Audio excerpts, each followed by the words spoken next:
Assalamualaikum dan selamat sejahtera kepada semua penonton studio Al-Biruni, Sekolah Kebangsaan Jalan Datuk Palembang, Melaka. Dalam sesi wawancara khas kita pada hari ini, kita amat bertuah kerana seorang tokoh penting dalam bidang sejarah dan budaya Nusantara sudi berkunjung ke sekolah kita untuk berkongsi ilmu yang berharga kepada semua. Tokoh yang dimaksudkan ialah Dr. Abu Huzaifah bin Hashim. Selamat datang, Doktor. Ya. Untuk makluman semua penonton, Dr. Abu Huzaifah merupakan seorang anak kampung Bukit Baru Dalam dan merupakan guru sosial budaya dan warisan. Bak kata pepatah, hanya jauh hari mengenal manikam. Oleh sebab tujuan wawancara kita pada hari ini adalah untuk mempelajari maklumat mengenai Datuk Palembang, seorang tokoh yang menjadi inspirasi di sebalik nama sekolah kita dan kawasan Bukit Palembang ini. Maka, doktor lah tokoh yang paling sesuai menjadi pakar rujuk kita pada hari ini. Boleh kita mulakan dengan soalan pertama, Doktor? Boleh. Soalan pertama ya, Doktor. Ya. Benarkah Datuk Palembang wujud dan siapakah sebenarnya beliau? Okay. Kalau Bismillahirrahmanirrahim. Okay, jadi seperti yang saya pernah nyatakan sebelum ni. Jadi sebelum saya menceritakan kepada tokoh Datuk Palembang tu sendiri, harus diingat bahawa maklumat yang saya sampaikan ini adalah berdasarkan cerita-cerita masyarakat dan bukan daripada mana-mana sumber penelitian ataupun ilmiah. Kerana dalam pengetahuan saya memang belum ada siapa-siapa pihak yang membuat kajian secara spesifik tentang individu yang bergelar Datuk Palembang. Dan kalau tanya saya, berdasarkan pengetahuan saya, individu yang bergelar Datuk Palembang tu memang wujud. Kerana saya ketika bersekolah di sini pun saya sempat banyak kalilah menziarahi dan orang kata pergi main-main lah di kawasan yang dikatakan makam Datuk Palembang tu. Jadi makam Datuk Palembang tu sebenarnya dulu atas bukit dekat belakang sekolah ni. Sekarang dah jadi Akademi Custom. Tapi sekarang ni sebab dia dah bangunkan, jadi kita nak ingat specifically kat mana tu tak dapat. Dan bahkan saya sempat hadir melihat proses penggalian jenazah Datuk Palembang tu ketika dia dipindahkan ke satu tempat lain untuk bagi ruang pada pembangunan Akademi Custom. Saya ada menyaksikan lah peristiwa tu. Tapi tahun dia saya tak ingat. Dia mungkin dalam, kalau tak salah saya, mungkin tahun 85 atau tahun 86 lah. Dia sebab dia dah pindah tu baru dia start potong bukit tu lah. Ratakan bukit tu. Jadi makam tu dah pindah lebih awal. Dan kemudian baru saya tahu yang makam tu dipindahkan ke Pulau Besar. Jadi kalau soalan tu memang, kalau menurut pengetahuan saya, Datuk Palembang tu wujud. Dia adalah, bagi saya Datuk Palembang tu adalah satu gelaran lah. Kalau biasa tokoh-tokoh sejarah ni dia akan memakai gelaran. Gelaran Datuk tu melambangkan dia adalah orang yang besar dalam kerajaan. Dan Palembang tu biasanya menandakan tempat asal dia. Dan sudah pasti nama asli dia lain dan kita tak tahu lah. Soalan kedua, Doktor. Okay. Bolehkah Doktor kongsikan apakah kehebatan dan kepentingan Datuk Palembang yang diketahui sehingga menjadi nama di sebalik Datuk Palembang ini? Okay. Berdasarkan cerita masyarakat yang ada pada pengetahuan saya, ada beberapa versi lah tentang tokoh Datuk Palembang tu sendiri, sehingga namanya diabadikan pada jalan ni. Yang pertama, versi yang pertama adalah kedatangan individu bernama Datuk Palembang ni bersama-sama Sultan Iskandar Shah, Sultan Melaka yang pertama, alias Parameswara lah. Jadi kalau kita ambil dari segi tahun, maknanya kedatangan Parameswara tu kalau mengikut versi terkini oleh pekaji-pekaji sejarah adalah 1262 Masihi. Itu kalau mengikut kajian terkini tentang penubuhan kerajaan Melaka. Jadi dikatakan Datuk Palembang ni dipercayai lah salah satu tokoh yang bersama-sama dalam rombongan yang datang daripada Palembang bersama-sama raja yang mengasaskan Melaka pada ketika itulah. Itu versi pertama. Dan versi kedua diletakkan, ini versi daripada keluarga turun-temurun, mengatakan bahawa Datuk Palembang ni datang masih baru lagi lah, baru sekitar dalam 200 tahun. dan dia dikatakan bersahabat baik dengan penghulu Abbas yang namanya turut diabadikan pada jalan di luar sekolah ni, jalan penghulu Abbas. Jadi penghulu Abbas ni kalau mengikut catatan keluarga, sebab kita ada catatan dengan dia sebab kebetulan saya adalah keturunan kelima penghulu Abbas. Jadi kita ada salah silah keluarga, dia punya timeline period dia tu adalah sekitar antara 1800 hingga 1850 Masihi. Jadi era penghulu Abbas tu dikatakan kalau mengikut cerita keluarga, penghulu Abbas ni sahabat baik dengan Datuk Palembang. Datuk Palembang ni adalah seorang ulama yang datang daripada Palembang bersama-sama dengan penghulu Abbas untuk macam sama ada membuka kampung ataupun berbakti pada masyarakat lah.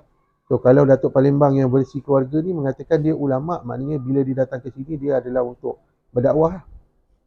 Itu versi kedua. Versi lain tu saya tak berapa nak pakai sangat lah, sebab versi-versi lain ni banyak berunsurkan mistik kan. Jadi kita tak nak pakai sangat lah. Bahkan dulu masa saya sekolah, saya sempat menyaksikan makam Datuk Palembang tu memang jadi objek pemujaan khurafat lah oleh masyarakat. Ya, dan juga tempat orang macam-macam lah buat projek yang tak patut lah. Sebab mereka yakin bahawa orang yang di situ keramat.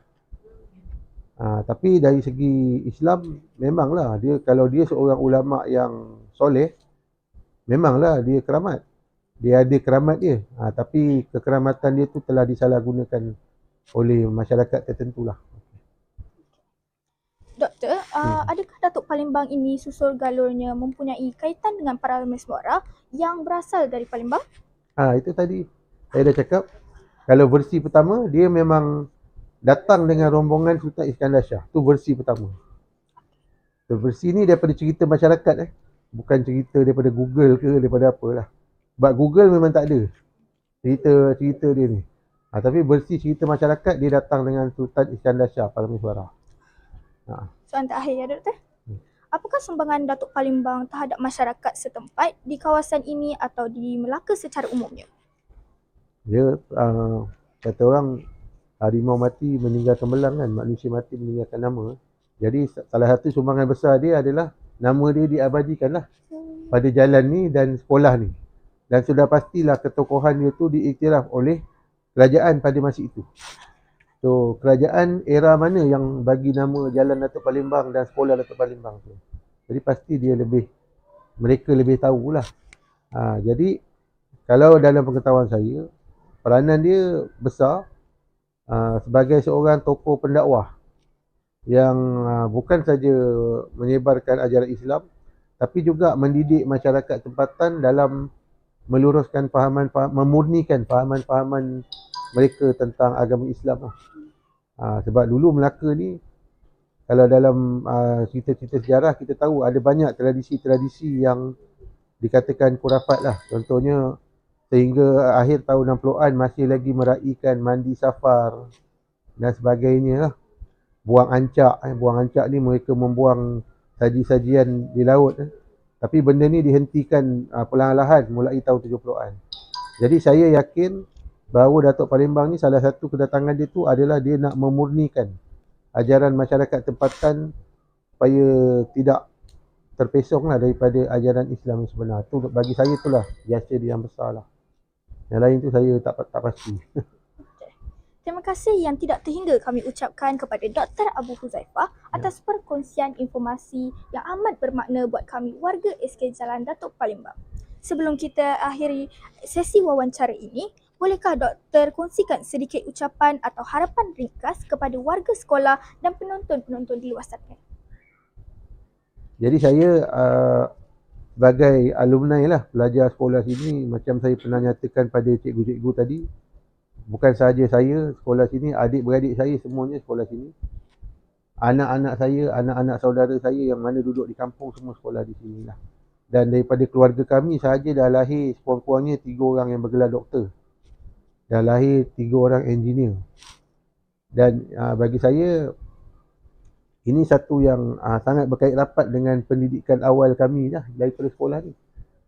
Memanglah orang kata, kita nak tahu dulu universiti mana, itu dah ujung-ujung. Tapi orang kata kita nak apa, nak membentukkan sesuatu pembentukan akhlak jati diri tu sebenarnya bermula daripada peringkat dasar, peringkat sekolah usia dini lah, usia sekolah rendah. Jadi bagi saya siapa yang ada peluang bersekolah kat sini tu sebenarnya bertuah sebenarnya. Sebab sekolah ni daripada dulu yang saya tahu lah, daripada zaman saya sekolah sampailah zaman anak-anak saya sekolah sini, dia memang bukan saja pencapaian terbaik tapi kualiti guru-guru dia, suasana dia. Suasana dia tu penuh dengan apa yang saya katakan, perkataan dia hikmah. Suasana pembelajaran yang penuh hikmah. Mungkin juga disebabkan bukan sahaja disebabkan faktor cikgu-cikgu dia, tapi disebabkan persekitaran. Anda berada di persekitaran yang pernah disantuni oleh seorang tokoh yang terkenal, yang mana dalam Islam tokoh tu adalah yang mungkin saja bertaraf wali. Jadi saya boleh cerita keberkatan daripada doa Datuk Palembang tu mungkin masih menempati tempat ini. Makanya yang lahir daripada sini pun ibarat adalah benih yang baik, dicampak ke laut menjadi pulau, dicampak ke tanah menjadi gunung.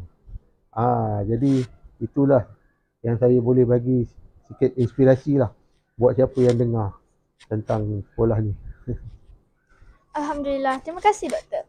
Para penonton sekalian, sesi wawancara kita telah tiba ke penghujungnya. Diharap input yang kita terima pada hari ini sedikit banyak dapat merealisasikan objektif projek melestarikan sejarah sekolah kita. Terima kasih kerana menonton. Assalamualaikum dan bye.